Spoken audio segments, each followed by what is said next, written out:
நாளைய தலைவர்களான மாணவ சமூகத்தினரை உருவாக்கும் ஆசிரியர்களுக்கு விடுதி இல்லாது மாணவர்களின் படிப்புக்கு பெரும் இடையூறு என்றால் அது மிகையல்ல.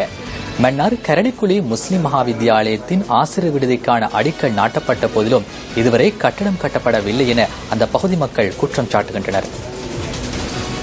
பின்தங்கிய பகுதியிலேயே கரடிக்குழி முஸ்லிம் வித்தியாலயம் அமைந்துள்ளது.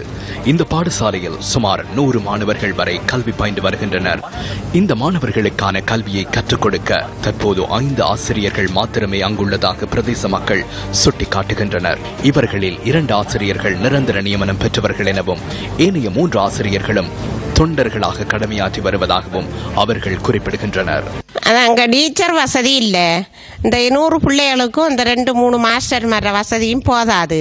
அவங்க படிச்சு கொடுத்துட்டு போனபடியால இங்க மிச்ச படிப்பு இல்ல, டியூஷன் அது இது எதுவுமே இல்லை. இந்த பாடசாலை பின்தங்கிய பகுதியில் அமைந்துள்ளமையினால் ஆசிரியர்கள் இந்த பாடசாலைக்கு வருகை தர மறுப்பு தெரிவிப்பதாகவும் பிரதேச மக்கள் கூறுகின்றனர்.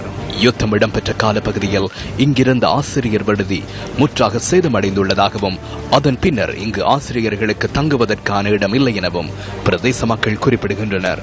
இந்த நிலையில் 6 மாதங்களுக்கு முன்னர் இந்த பாடசாலைக்கு ஆசிரியர் விடுதியை நிர்மாணித்துக் கொடுப்பதற்காக அடிக்கல் நாட்டப்பட்டுள்ளது.